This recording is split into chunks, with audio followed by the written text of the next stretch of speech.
Dakle, da Rusi tu bili članima vijeća sigurnosti. Prije toga se čovjek sastao sa šefom ruske diplomacije, gospodinom Lavrovim, koji izgleda u ruskoj administraciji nije odmah mogao sjetiti o kome govorim. Ja sam rekao, pa sastao se gospodin Lavrovi, Sergej Lavrov prije par dana, imao izgovor da kaže, je li to onaj čovjek koji je dao Lavrovu ikonu poklonio, kaže, jeste, kaže, da, Dodik, kaže, to je onaj što ima kuću u St. Petersburgu. Tako je rečeno meni iz ruske misije pri Ujedinjenim narodima, doduše nisam još to pitao, ali sam dobio tu informaciju.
So we're delayed.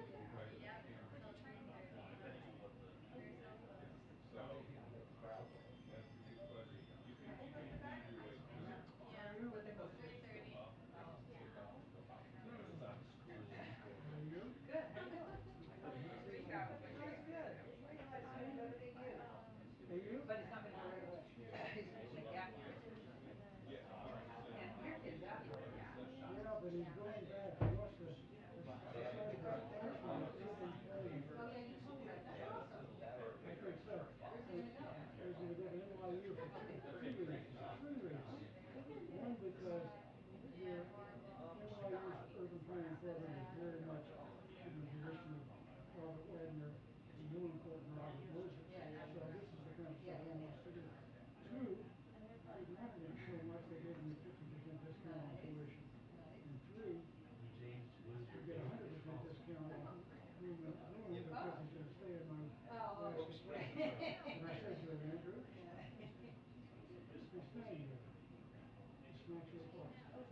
And mom and dad decided they want to come You've up. got a master now. We've got Because you had it down for Jen, which is one very syllable. close friends from The ability during little interstices, little silent periods of silence, tiny little gaps. from here, really close friends. So he can stay anywhere. And work for you. All you can do is stay focused. So now you've got to do that with a two-syllable word. Yeah. You'll make it into one syllable. But one syllable is one I'm sensitive.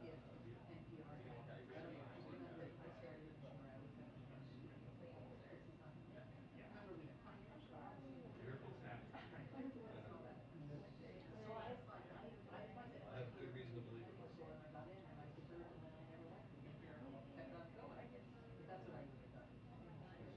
He's good at it. He's really good at it. Although I call him lifelong passion. And he wants to do macro house like that. So he's one of these people who thinks people like his parents should be punished because Just heard about it. Oh, he's stuck there.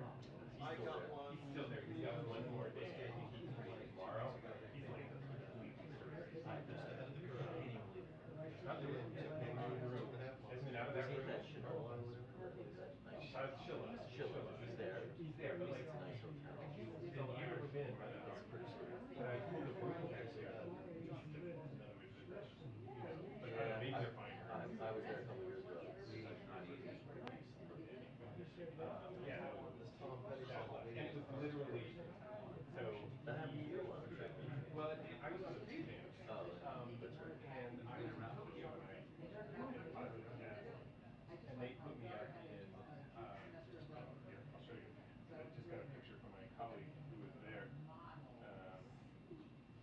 They put me up in, they shipped us, it was me and the CNN guy, and they shipped us to, yeah, they Oh, like shipped a little like offsite. to the military base.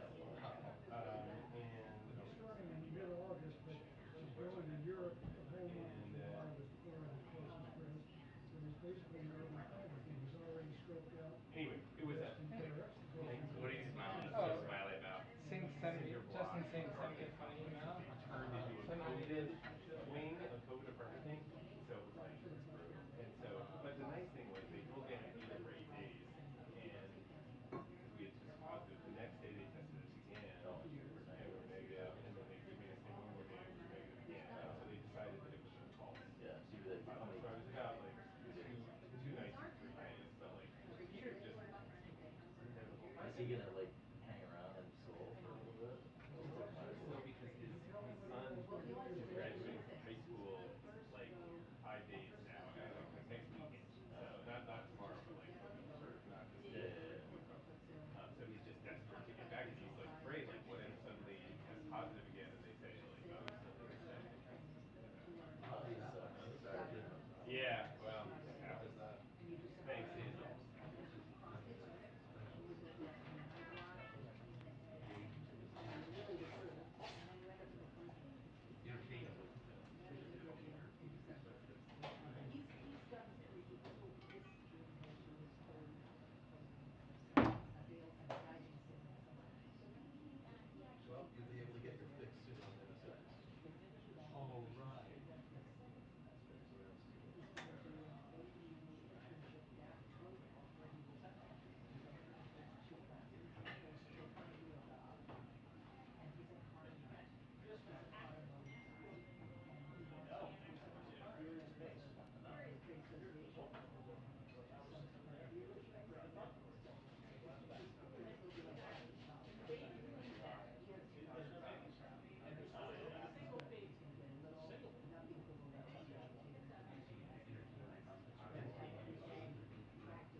worried about that too, because my son is, retired at 26, has been a wonderful engineer, a smart, she's doing the Georgetown Law in the fall, so it'll be a commuter freelance, but she says the first year I'm gonna be doing anything other than paper chase.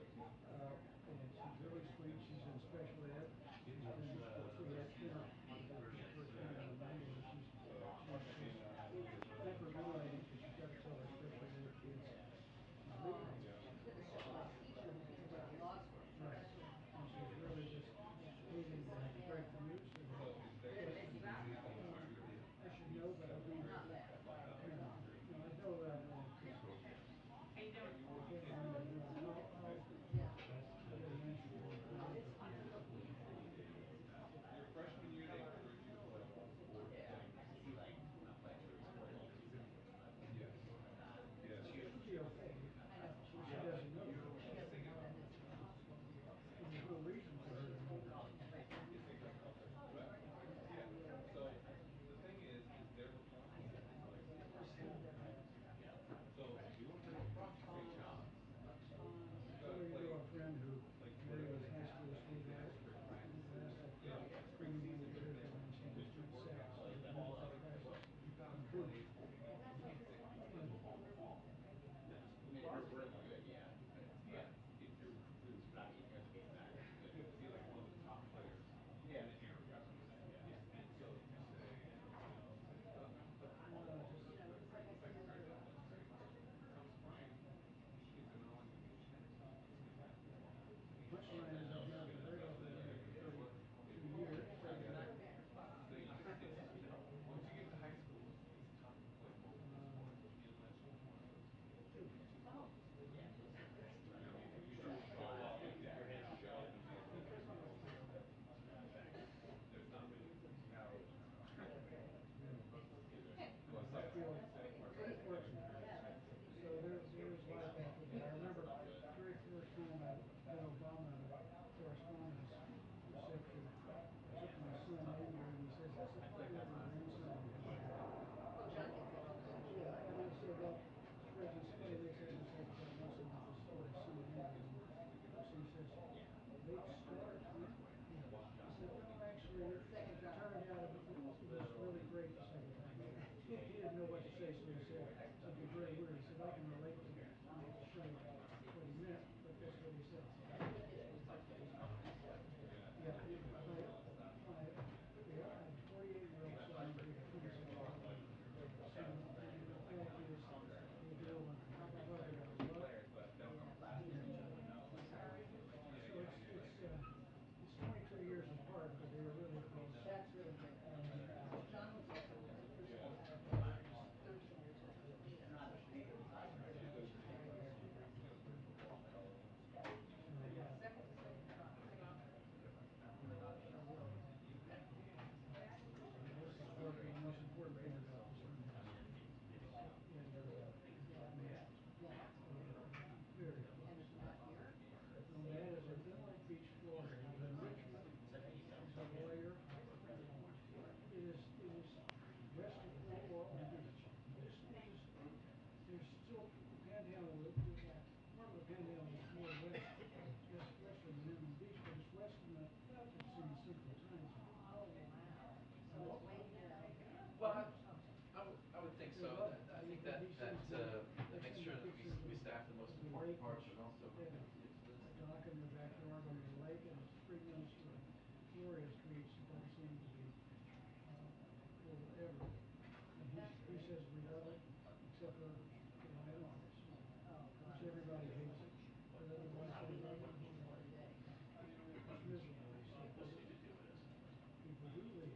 And they go to Nashville, there's someplace far yesterday. Well, some of them are wealthy enough, they just go to Maine for Yeah, the right. Maine and New Hampshire. But they love it. They love it. As a matter of fact, our 15-year-old, 17-year-old is going to South Carolina with the rest of the family next week. Wait, you're 15 years old. I have two grandchildren, 17 and They're 15. 15-year-olds. My granddaughter is going off to see her closest friend from Richmond with their parents. And Oh, really? Not downstairs even? 15-year-old grandson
Steve, how are you?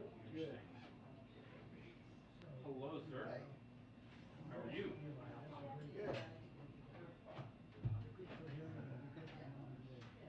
Oh, look at Yeah, this. I I saw can that. play. So now let's see. Wonder who this is. Yeah, yesterday. It's, I only get one like every 2 months, so they always take a lot off. Yeah.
You know, I blame you.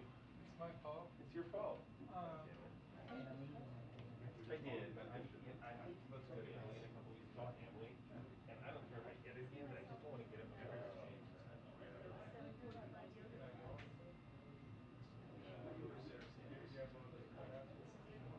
Sure. I will. Are you getting projects? Well, no, yeah, just started it. I can take that. So, Set me on the wall. Oh, yeah, yeah.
told you I'd find out. I didn't know until I walked up here after you asked me. I was doing my job on behalf of the pool and Yeah. they told me it was delayed.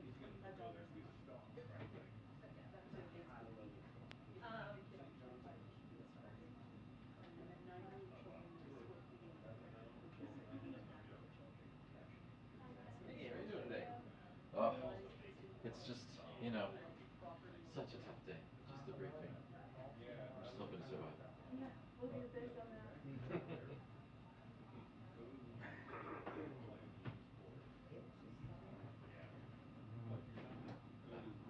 I mean, and it's not just, and then on top of that, coupling that with all of these world food programs are having crises within their own ranks, trying to help the crises out in all of these war-torn areas, places that are plagued with maladies.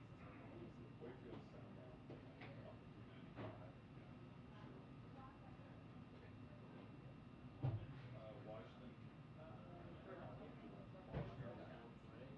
Yeah, and all of it's happening in school games tomorrow still. That's crazy. I told my husband, they posted, and I'm just like, Mom, I need you to Yeah, like, they're lock very like, this house, yeah, lock the yeah, they're door, stay definitely, home, just like do Are they in that. that she's session? got a Serious. teammate Johnson, but Yeah, like how the hell did but they're not that? judgmental. They're not Oh, I loved him. How did he die? like I'm not allowed only to do 5, 6, 7 nights and 67. everything. So our next Good he's fellow. gonna He used try to be on the soap start opera, with 4 kids Another World on on Memorial Day. Rhinestone. I'm like, Christy, why did you? Oh, hey, Yoga. Oh, yes, I can. I'm like, this is unbelievable. Like, really? I pulled back on Hey, sorry about that. What do you I was think about just in lower press asking me about not showing up? They have the workforce is getting smaller. When they honestly, like I told the people who work there, Oh, Well, I not said, a so lot we of have times to, they will if you he get up to also, the demonstration. my husband was one of the ones who was like, Very he's much, Russian. but hey, Not his name, he's from Texas. yeah. So,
Oh, you meant Did it?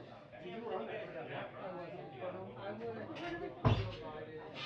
Oh, I knew I saw it. Yeah. How was that? Was it cool? I mean, it was, She said it was a good trip. it was I mean, it's obviously good trip. yeah, I'm but not it saying was she's just great. it was just kind of cool. You got to actually spend like, and I've never been to Florida or Bluegrass, and that was amazing. Are they? Bluegrass people say. Yeah, it was. I wish that like you, I could like stay there for I used to say in the before I tested positive when we were in Tokyo. yeah. And I've never been. My first time in Tokyo. Now I still haven't been. It just the Asia trips are always just either. In fact, I was supposed to be on an Asia trip. So there was an Indonesia trip that was almost in the States too. I think it was Japan, Indonesia, and Australia. That is an amazing And trip. he canceled it the first time because of like some fiscal crisis. He decided that he couldn't leave, that the government was going to shut down or whatever. And then he rescheduled it, and then he canceled it again because of the Mexican oil spill thing. Remember the Gulf of Mexico, that thing that deep horizon thing that spilled. So he canceled again, and I was on both times it got canceled. And then by the time he scheduled again, I had left and gone to the New York Times time because it wasn't my turn, and so I didn't get it. That Never got to go. sucks so much. Never got to go.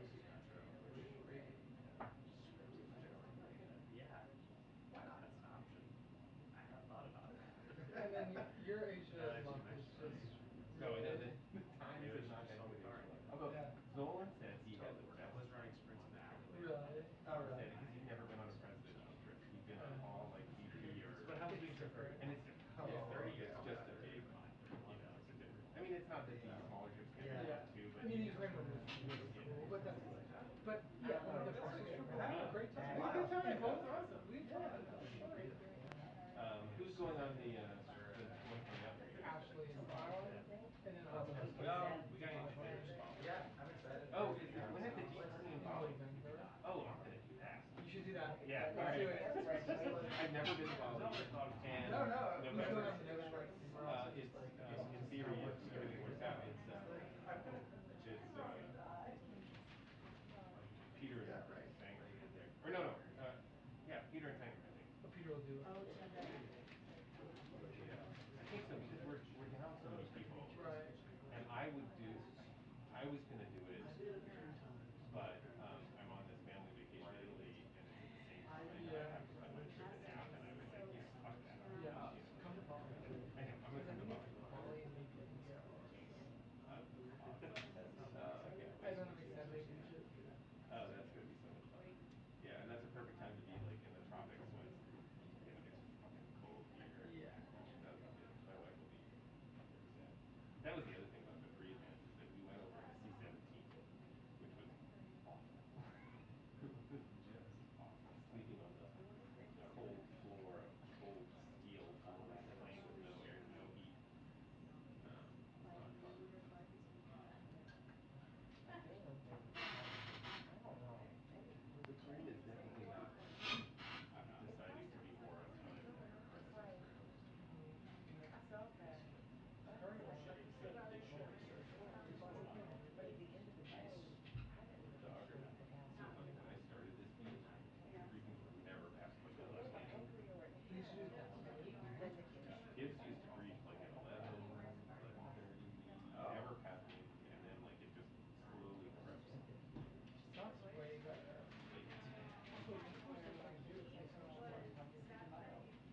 We just made a reservation a long time ago. Yeah, yeah, you have to because otherwise,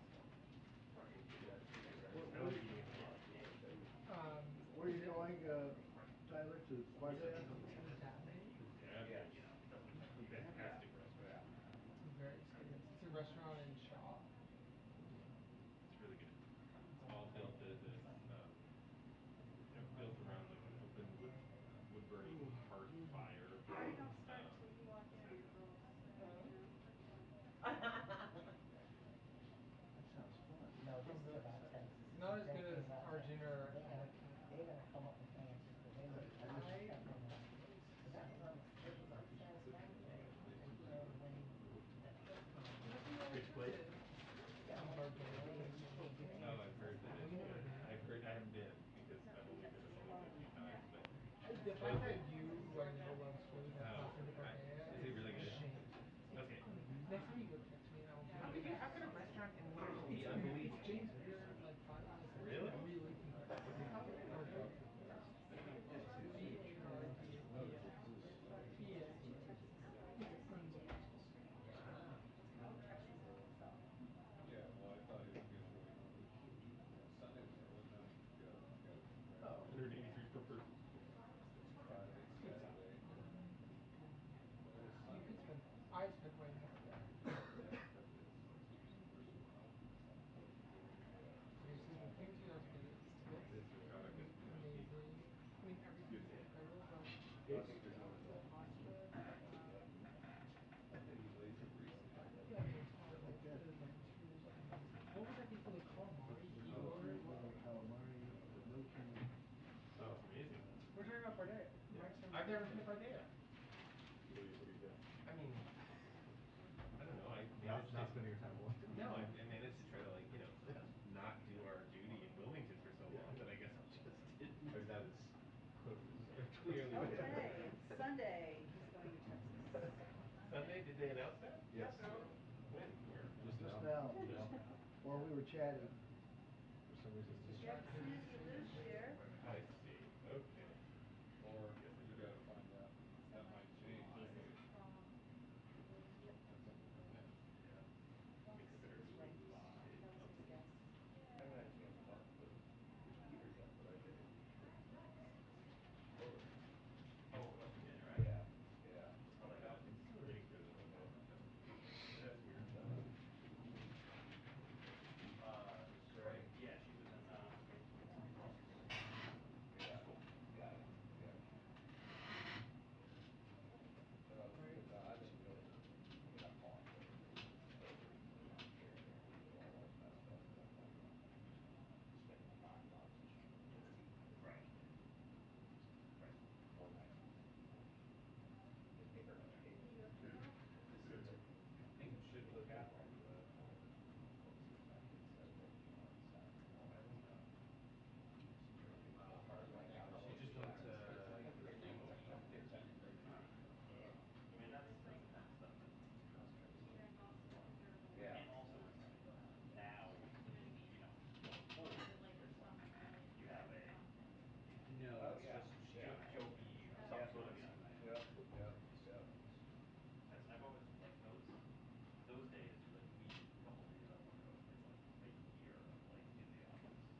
going to Wilmington Friday. Sunday. Or Sunday. Wilmington Friday.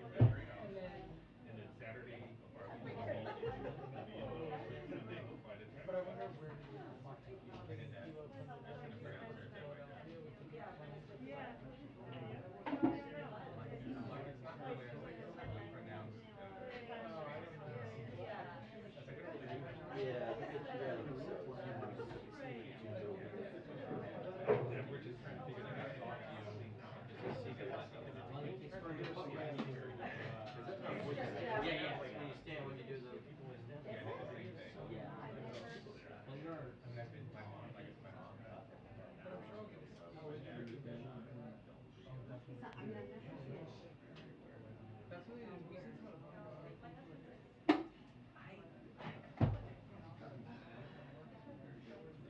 because it's like directly between San Antonio and Del Rio.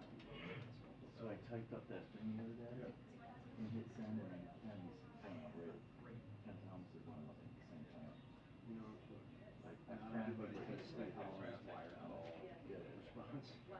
That's right. So, did you hear this? So, like, have you done them? No.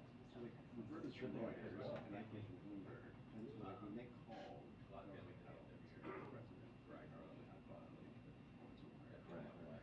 So, when they got a hold of you, and I got the call, he's like, who's on this call? I was like, Yeah. if you go in and explain what was Were going you on. one of the people that got got the call? That was here and got the call, or were you Yeah. you? I see. Yeah, no, like after, I almost shot you a note to be like, this is what actually happened. Yeah, no, I Very thought that. I confusing. didn't know who else.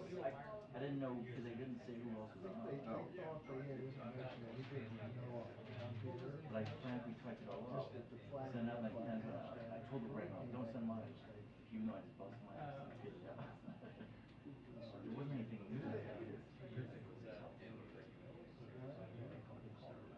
And they told Roberta, I think they did 2 calls about it. The second, Roberta said, hey,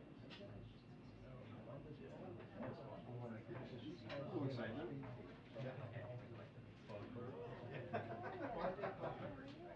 Very close. Used to work for us, and they may have had me.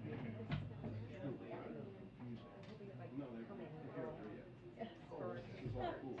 So you get wireless first, and then we need TV pool, and we forgot it was radio. So they called us second. Okay. I mean, it turned out to all that everything anyway, but good to. You know what, Sheer, I thought my effort on that Huh? was extraordinary. Lack was my ability to calmly turn that people note when I did not know I was supposed to do. Stellar. Yeah. My So, daughter said at the end next to your invitation, and I said, like, make sure he never hears that. You know. and then you told me. And then you told them. Which I'll never forget. But it's part of a mind watch. Right. I'm sure that's how it works. Sheer, as long as you're actually wearing dress pants and briefing, I'm usually It's usually June. every year. Seven, like, man. Really, kind of a bad one. You know, some years has a milestone. I don't think so. All right, it's He's 4:02. dressing up for you, girl. I can never Well, bet. that doesn't matter.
Oh, on the highway?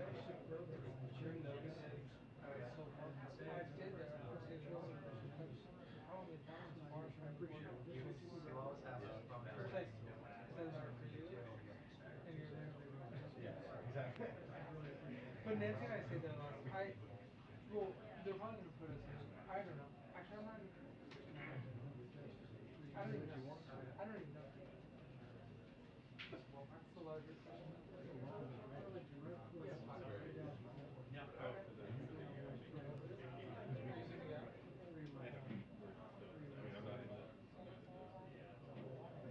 What would you guys do?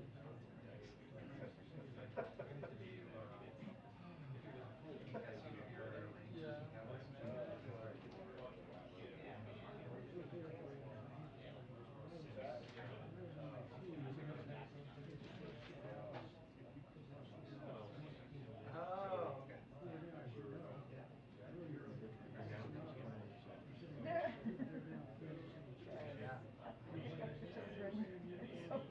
Get them to their next thing.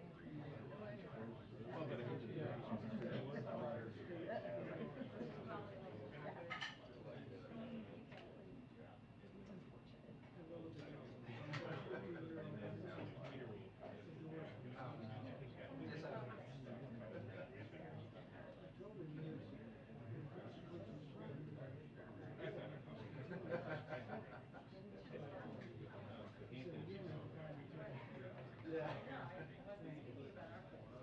yeah. Yeah, so what happened? It was either Thursday. It was Andrew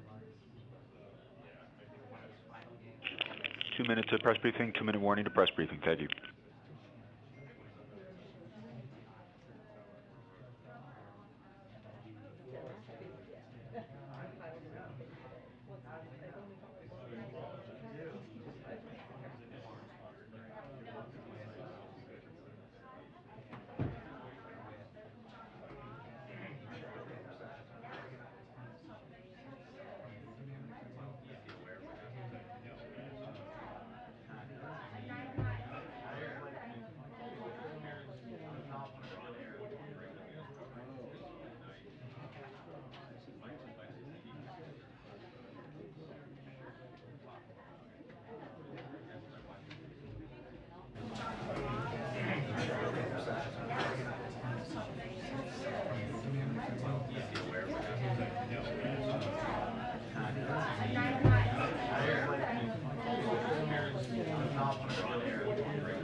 I've got 30 questions about my family dogs. If you ask any of the answers,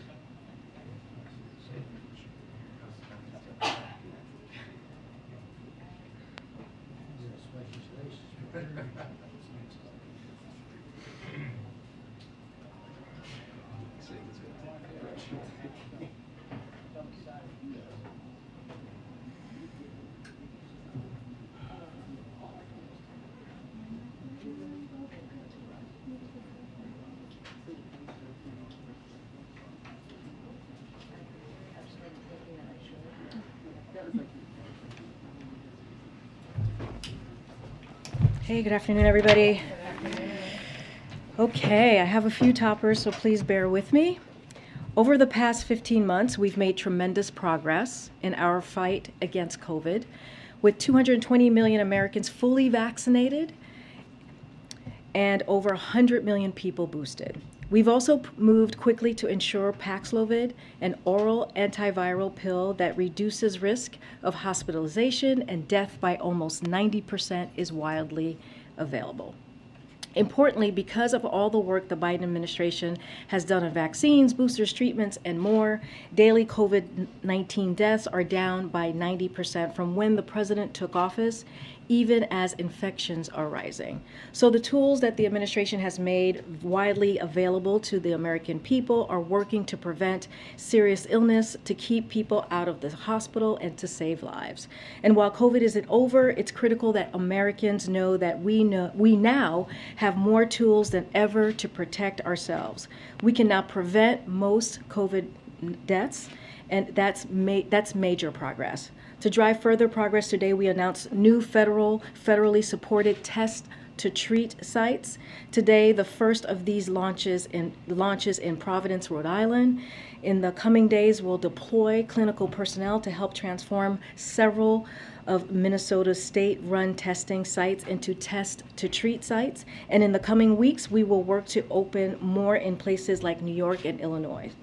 These build on the more than 2,500 sites we've already set up at local pharmacies and community health care centers.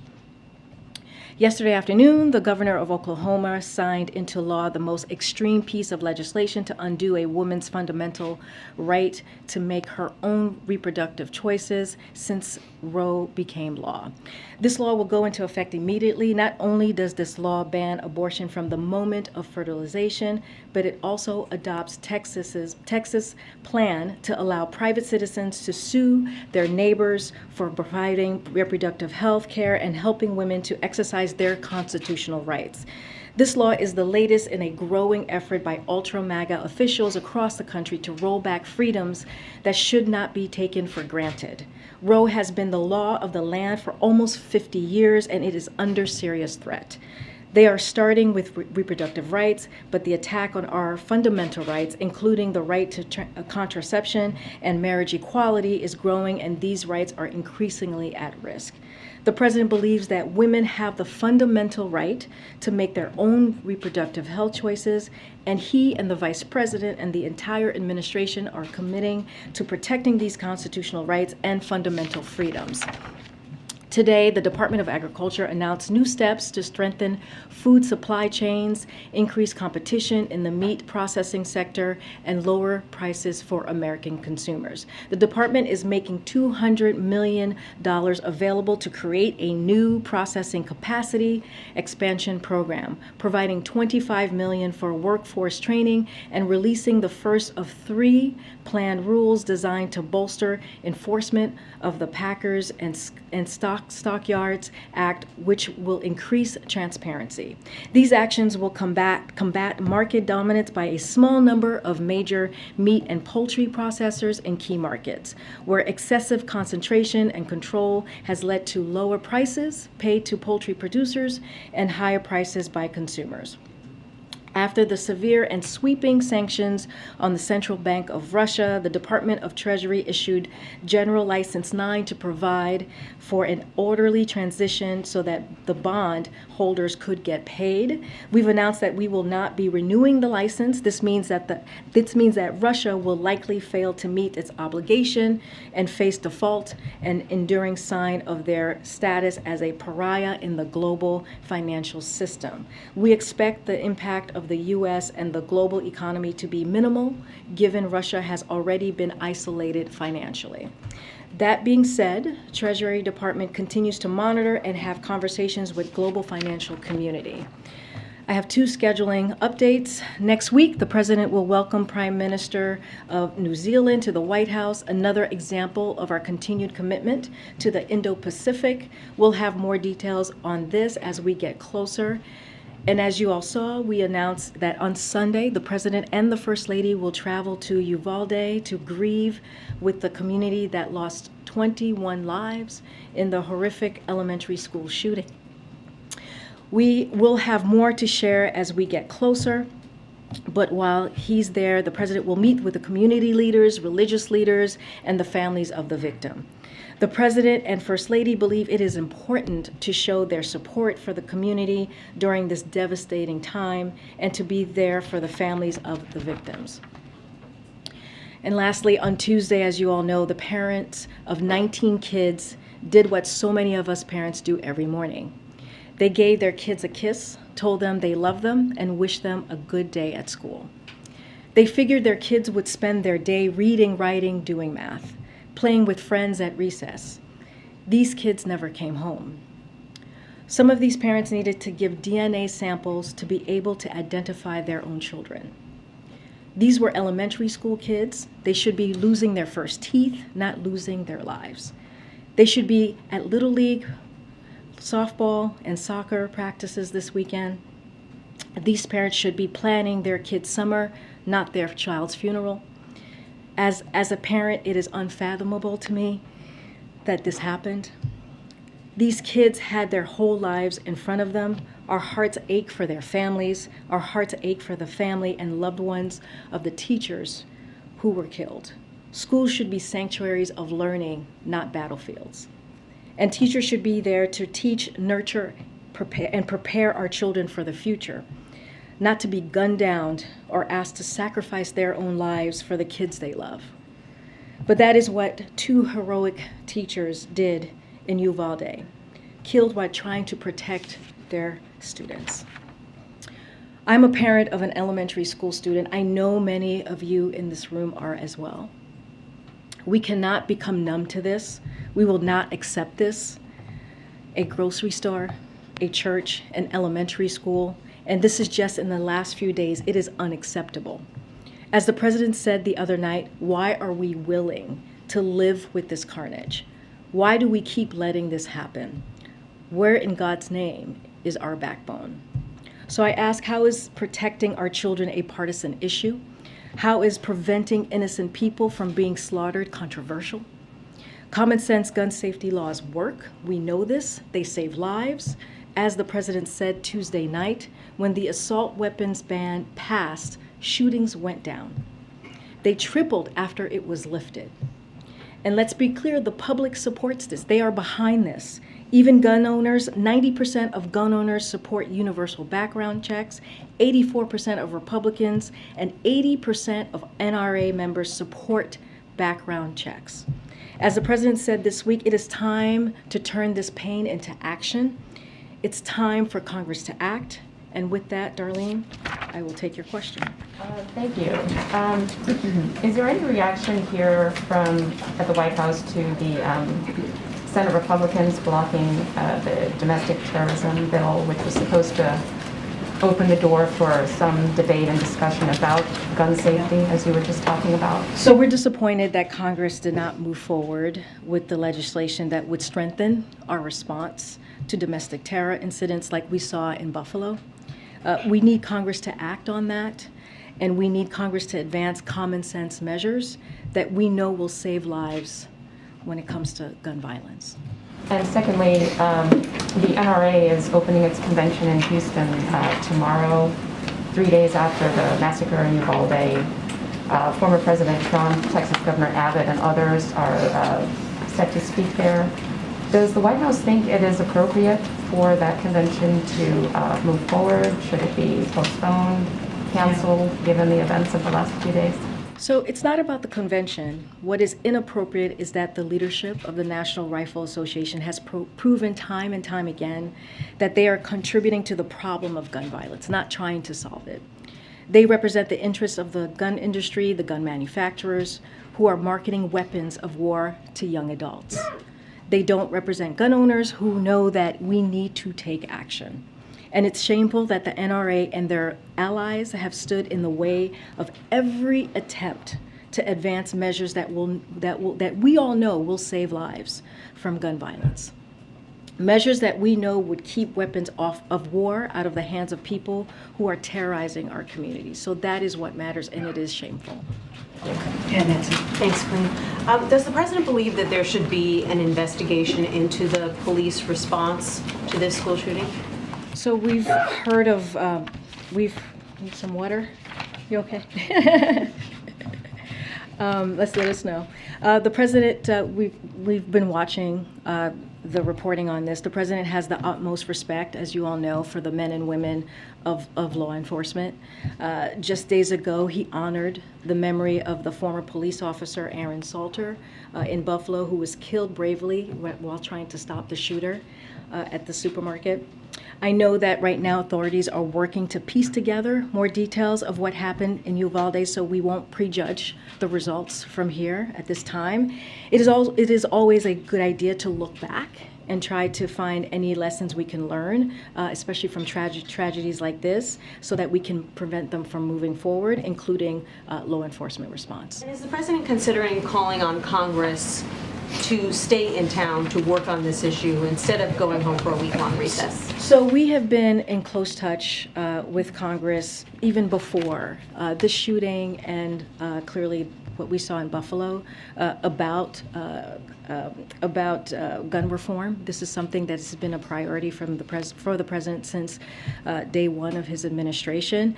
And we also have been in close touch, and we really appreciate what Senator Schumer and Speaker Pelosi have been doing. You know, the president has been very clear that it's time to act. It's time for Congress to act. The president has long urged Congress to take action to fight gun violence, including by expanding background checks, and he supports Leader Schumer's plan to bring legislation forward. The Congress would clearly handle the mechanics of all of this. And, you know, as you all may remember, during the State of the Union, the president asked Congress to pass proven measures to reduce gun violence, pass universal background checks. Why should anyone on the terrorist list be able to purchase a weapon? Those were what he said just a couple of months ago. So we have an opportunity to do that right now, and we encourage Congress to act. And then finally, the average age of suspects at school mass shootings is 18. Mm-hmm. Would the president support raising the age at which someone can buy a gun to 21? So the president was very clear about this just recently when he said that in his remarks just on Tuesday that it doesn't make sense for an 18-year-old to legally buy an assault weapon. And so he made very clear on Tuesday after he landed from Asia and had to deal with such a devastating news that happened in Texas. Yeah. Thanks, Karine. There was a bipartisan group of senators, 9 senators, that met today. Does the White House have any confidence that this group could reach a meaningful agreement? And does the White House plan to get involved with those negotiations? Would the president bring that group down while they're having these talks and meet with them? So I don't have anything to preview for you as to any meetings, upcoming meetings that may be happening at the White House this week or next week or in the coming weeks. We really, truly, as I said, leave it to the mechanics up to Senator Schumer and Speaker Pelosi. We are confident in that Senator Schumer will bring this forward.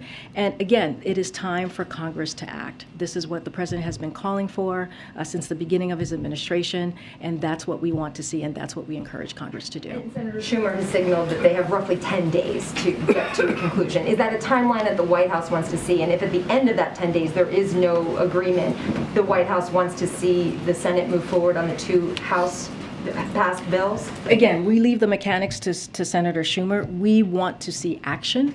That is what we're calling for.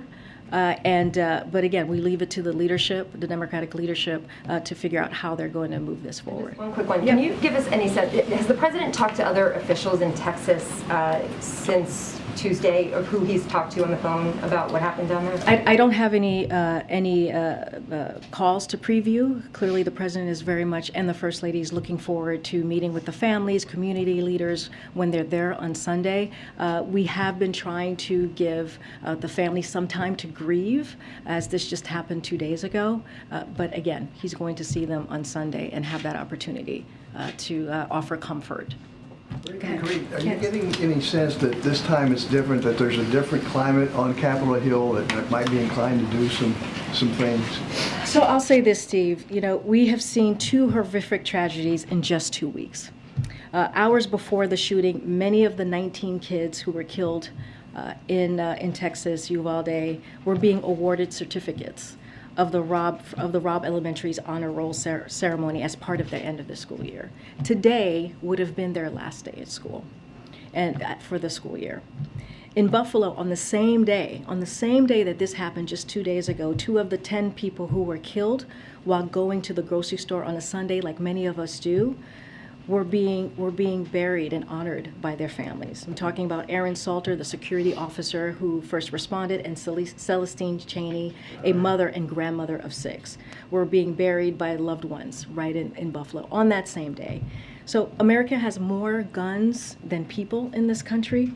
If more guns were indeed the solution, we would be the safest country in the world, but we are not. And so the president has been very clear. He wants action. He wants Congress to take action. He wants to turn this pain into action. And I hope the Senate, and particularly those who have been unwilling to act in the face of previous tragedies, will act now. And that's what we are hoping and urging Congress to do. Is the president considering some unilateral actions on guns? There are a number of gun safety advocates that are pushing for things like a gun czar or a state of emergency declaration.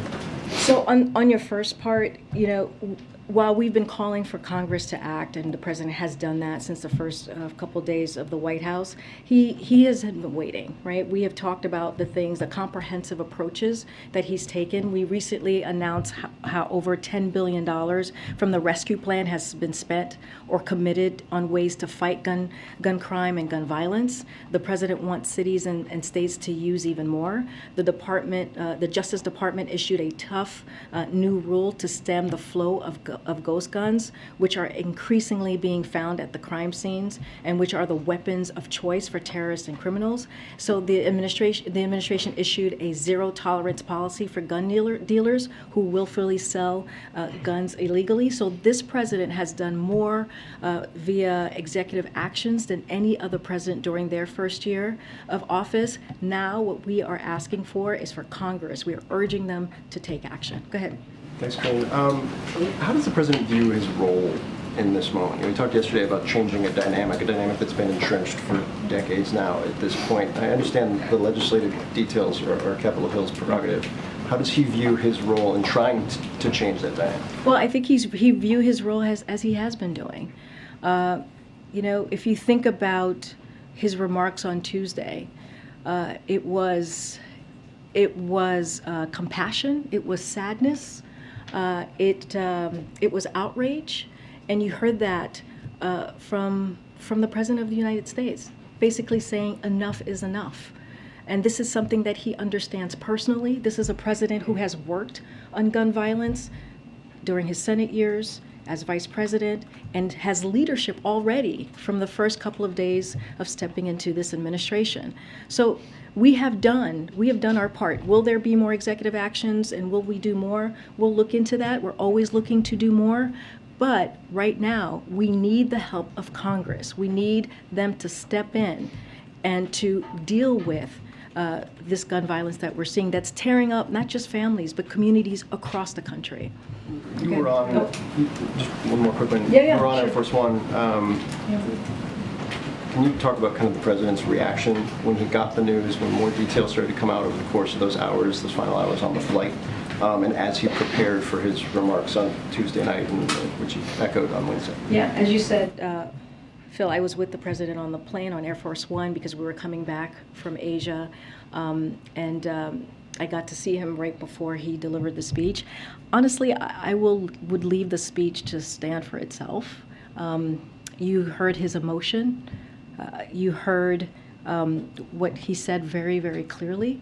And again, you heard the outrage, which we saw from some of you on TV, from some of your colleagues who are in Texas, who are talking to families on the ground, the communities on the ground, the outrage, the sadness, the grief. And that's what you heard from this president. And he said a couple of things that I think it's important to reiterate as we really think about what happened, is that there are parents who will never see their child again, parents who will never be the same. And the president said to lose a child is like having a piece of your soul ripped away. It's suffocating, and it's never quite the same. And it's a feeling shared by their family members and the community that's left behind.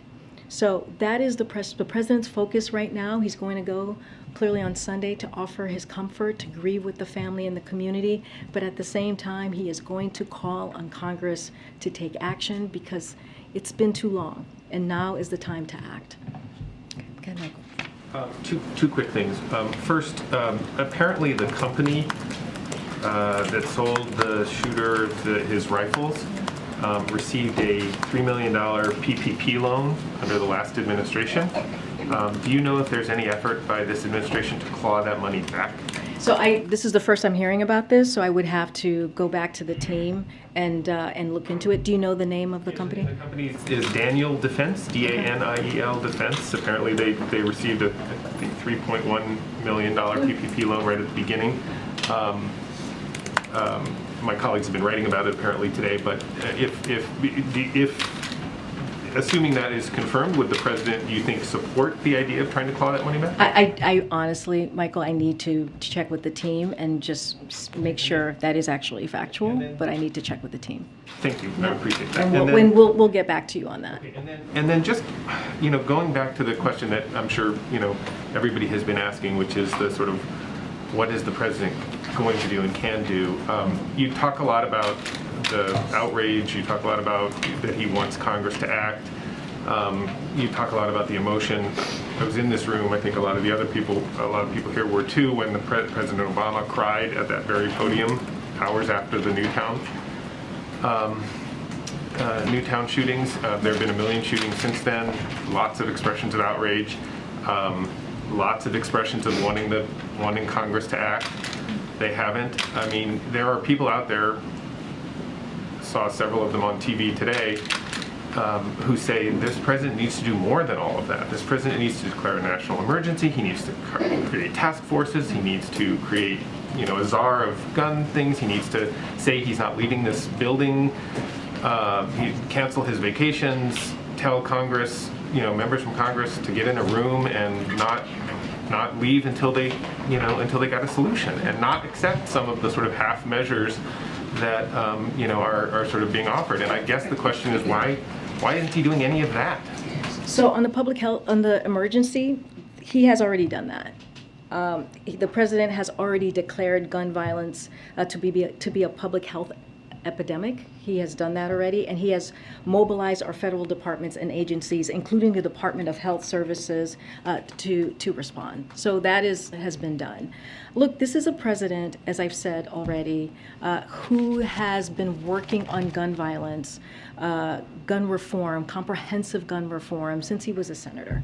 And he also was there, as you're talking about, what President Obama had to deal with. He was there. He was his partner in that, and took on that portfolio of dealing with gun violence. He was there at the table. But isn't that more of an indictment than it is a plus to say that the current president has been involved in this for more than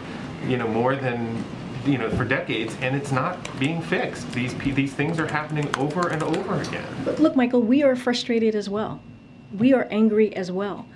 Look, I said this earlier and I'll say it again. This is a president who has done more via executive actions. This is how much of a priority this is for him, because we're a year into his presidency. More via executive actions than any president in their first year. But many of those are not directly right, related which is to the why issues of mass shootings. They may be directly related to guns, and that's important, I'm not saying, but right. They're not directly related to... Well, this is why we're calling on Congress to act. The president is doing what the president is doing what he can, right, from here, from the White House. And he has said he cannot do this alone. He's been very clear. He understands we need to do more. But Congress also has to act. He has done a comprehensive plan on gun violence. We have listed that out. Every couple of months we talk about what he's doing, what executive action he's taking. And now he is saying Congress needs to act. But he has been saying that for some time. Okay, Kristen. Karine, give me 1 second, please. I want to follow up on this idea because the president campaigned on a promise to be able to bring Democrats and Republicans together to get the hard things done. why has he not been able to bring them together to make this a legislative priority to even get a small measure done when it comes to? Well, I think that's what Senator Schumer is trying to do. Yeah.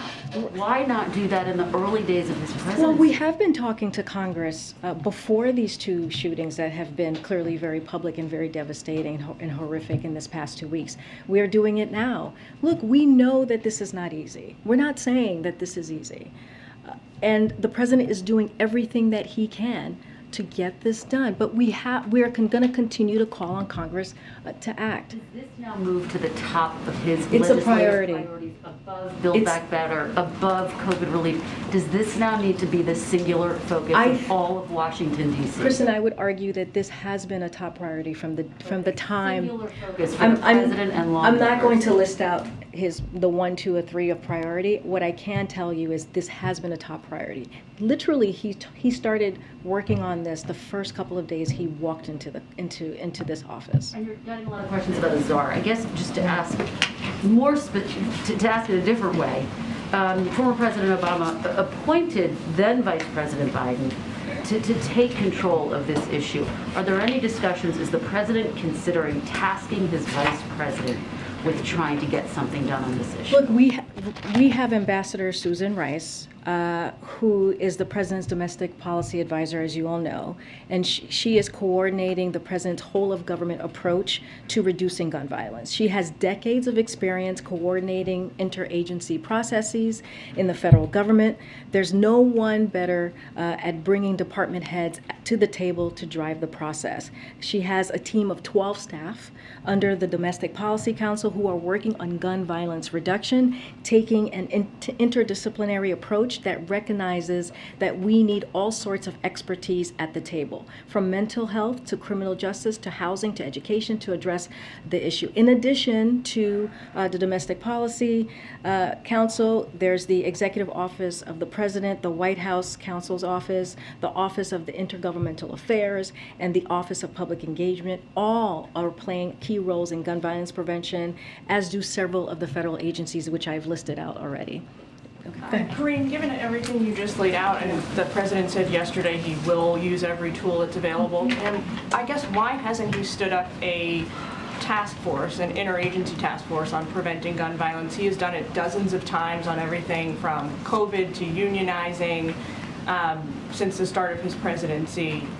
There's also an outstanding request, I believe, from House Democrats over the past year that he appoint a national director, I guess as Kristen said, and start a task force. Well, I just walked through a whole of government approach that we're taking. That's how important this is across departments here at the White House and also with several agencies.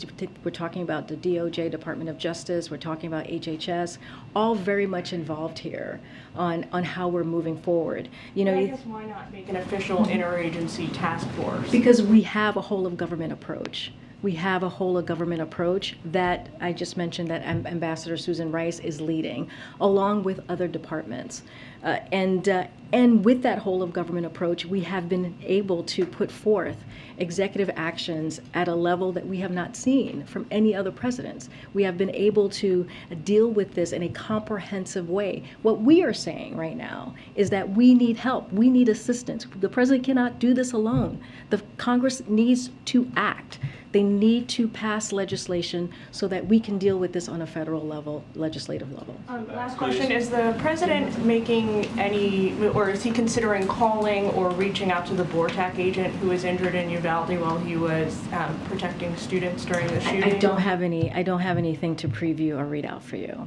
As you know, he's going to on Sunday. He's going to be meeting with community leaders. He's going to be meeting with victims and family members, and so we'll have more to share. I just don't have anything to share at this time.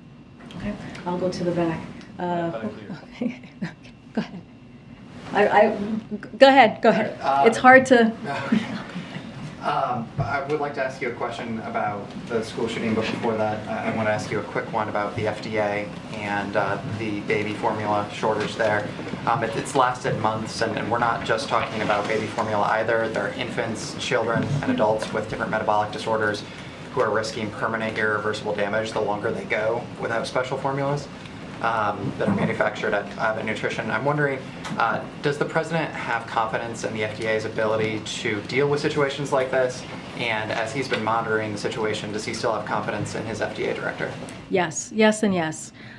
So the FDA has an important mission, right? Is to make sure that the infant formula on the shelf isn't just available, but also that it's safe.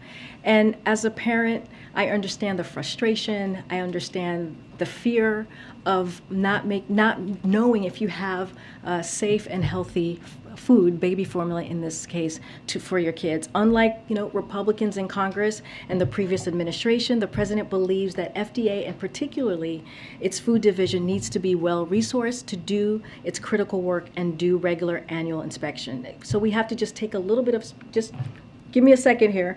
Take a step back. The current shortage exists because Abbott closed, as you know, a facility in Michigan due to safety concerns from the FDA.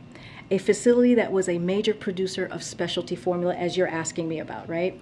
And so FDA has an obligation to protect the American people, and that's what Dr. Califf is going to be doing at the helm. But go ahead. You have a follow-up. Go ahead. Second question. We've been having a lot of conversations about specifics when it comes to mass shootings, whether it's red flag laws or background checks. Getting down to brass tacks, though, what does the president believe at this point is the purpose of the Second Amendment? And does he think that, given some of the tragedies that we've seen, that there should be a discussion about its ultimate purpose and whether or not it's currently in date? So the president's been very clear. What he is calling for is common sense gun reform. That's it. He's calling for common sense gun reform to make sure that if you go to a church, you go to elementary school, you go to a grocery store, that you're not gunned down. That's what he's asking for. We're not talking about the Second Amendment or doing anything to get rid of the Second Amendment. We're talking about making sure 19 kids and 2 teachers died. That's the second major mass shooting that has occurred in 2 weeks. And that we're not even talking about the crime that we see, the gun violence that we see across the country on a regular basis. So we have to make sure that we have gun reform. That's why we're calling on Congress to act. Okay. Go ahead, April. I'm trying to stay in the back. Karine, I want to ask you about an issue that's been in the news nationally and internationally, the grains issue. House Foreign Affairs Committee Chair Greg Meeks is in Europe meeting with world leaders on the issue. He says that's all people are really talking about right now is the grains issue. And as you know, there's a blockade of the Black Sea, Russia's blockade of the Black Sea for the exports of grain. Yep. And also India is having a problem, so the issue is Russia. Will this White House look at relenting when it comes to issues of sanctions against Russia to allow the grains to go out? Because right now Meeks is saying the issue is starvation as well as prices in the grocery store. So the question that you're asking about, if I'm getting this right, is like Russia has made a proposal to us to allow exports in exchange for lifting the sanctions. Yeah. And so, we want to be very, very clear here because this is very important. This is Russia who is actively blocking the export of food from Ukrainian ports and is increasing world hunger. This is on them. Russia should immediately cease its war on Ukraine, which is devastating global food security, and allow the free flow of Ukrainian food. Before Russia attacked Ukraine in February, Ukraine was the world's largest export of sunflower oil, the 4th largest export of corn, which is what you're asking about, April, with the wheat, and one of the largest exports of wheat. This is what you're asking about. Now, there are tons of products sitting in silos in Ukraine and on ships that are unable to set sail due to Russia's naval blockade. And to be clear about something that has been the subject of Russian disinformation, sanctions from the United States and its allies and its partners are not preventing the export of Ukrainian or Russian agriculture, including food and fertilizer, nor are they preventing the ordinary transactions that are necessary for these exports, such as banking or shipping. Therefore, even according to the terms of their own apparent proposal that they have presented to us, is Russia should immediately allow Ukrainian agriculture exports. Go ahead. There's no conversation at all about lifting sanctions. You're saying no. There is not. Remember, again, this is Russia's doing. This is on Russia. No. Okay. Oh my gosh. All the way back. Go ahead, Nadia. Thank you so much. I have two foreign policy questions. Sure. First, a team from the White House is visiting Saudi Arabia led by Brett McGurk. Mm-hmm. Is the president still trying to convince the Saudis to increase the production of oil? And is this part of preparation for the president's visit to Saudi Arabia? So I don't have anything to preview at this time on a trip or a visit from the president. I will confirm that Brett McGurk and Amos Hochstein were in the region to follow up on conversations on a range of issues, including Iran's destabilizing activities, ensuring stable global energy supplies, and other regional issues. On your question about oil, this trip is to review engagement with Saudi Arabia on energy security, as asking for oil is simply wrong. That's the way that we see it, and a misunderstanding of both the complexity of that issue as well as our multifaceted discussions with the Saudis.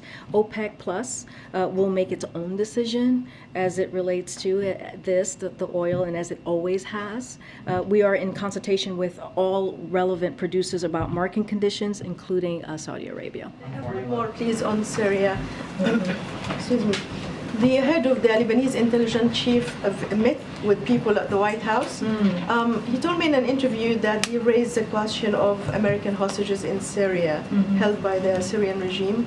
Can you update us on the case, specifically on Austin ties, and whether his release is imminent? I know it's sensitive because you're talking to the families. So, as you know, it's a very sensitive issue, and so it's not something that I want to comment from here.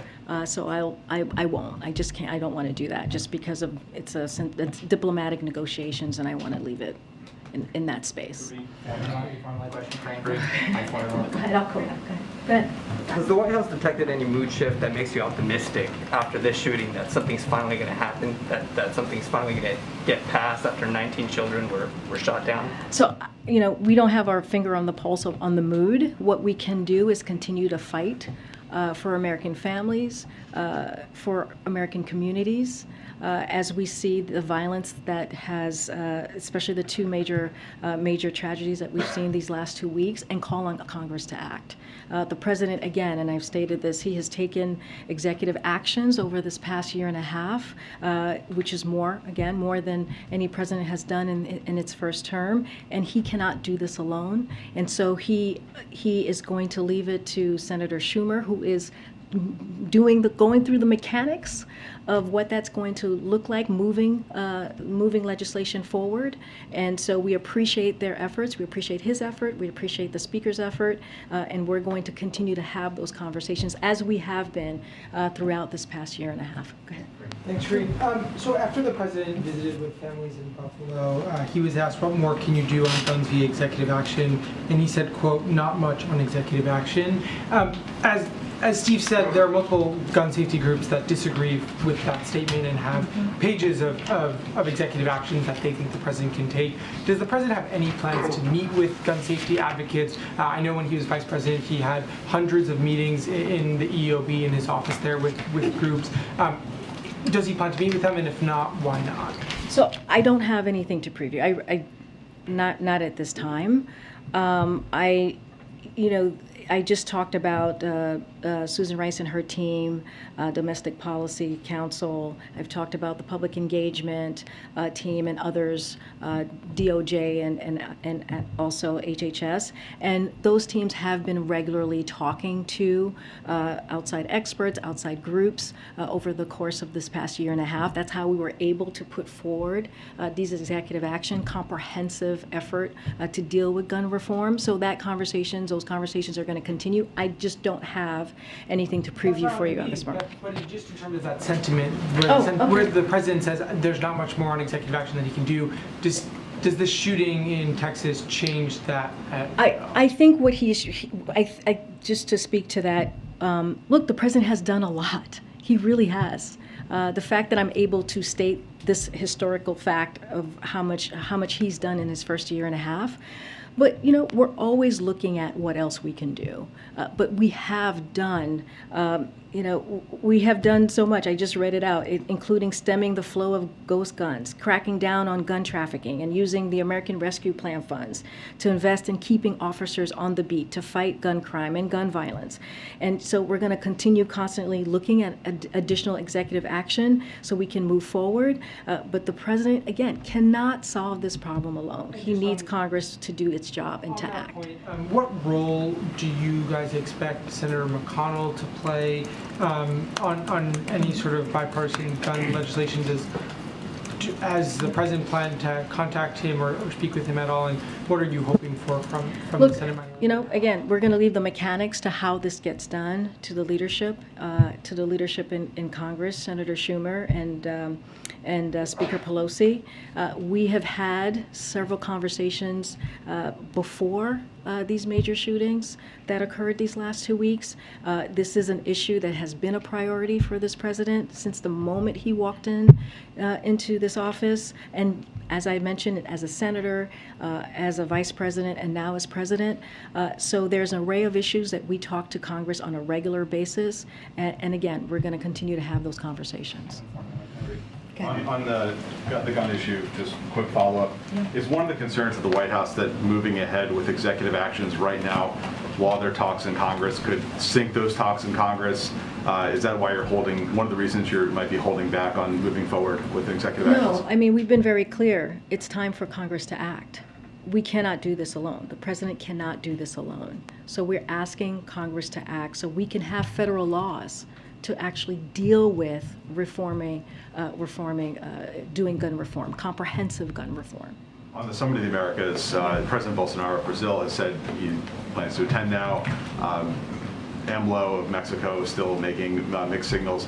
Can you say whether those invitations have now formally gone out to all those leaders, and are the governments of Venezuela and Cuba and Nicaragua going to be excluded? So we're still considering additional invites, and we'll share them when we feel it's appropriate, when it's final, and that's when we'll share them. I don't have anything right now to share as far as a list. And then just one last one. The CBO came out with a report earlier this week that showed inflation was going to remain above target going down, but still above target to the end of this year and then into next year. I mean, has the White House sort of painted too rosy a picture on how quickly inflation is going to go down given the projections that came out from CBO this week? So a couple of things. So as you mentioned, the CBO report came out yesterday. It projects stable, steady economic growth in the years ahead. As inflation eases, the deficit falls dramatically this year. On the deficit, the CBO projects that our deficit this year will fall by $1.7 trillion after it fell by $350 billion just last year. That's after the deficit increased every single year President Trump was in office, and it is a lower deficit for 2022 than the CBO projected before passage of the American Rescue Plan. That means that our strong economic recovery, powered by the president's economic and vaccination policies, also improved our nation's fiscal position and reduced our deficit. On growth and inflation, CBO projects the economy to grow by 3.1% this year and 2.2% next year, with core personal consumption exemption, that's PCE inflation, falling to 2.3% by the end of next year. This is the kind of transition from a historic economic recovery. Again, steady, stable economic growth that works for working families that the president's policies are designed to bring about. So that's how we're viewing the CBO report. Go ahead, you had something on formula, you said? Can you tell us if there are any more flights planned from foreign flights for formula?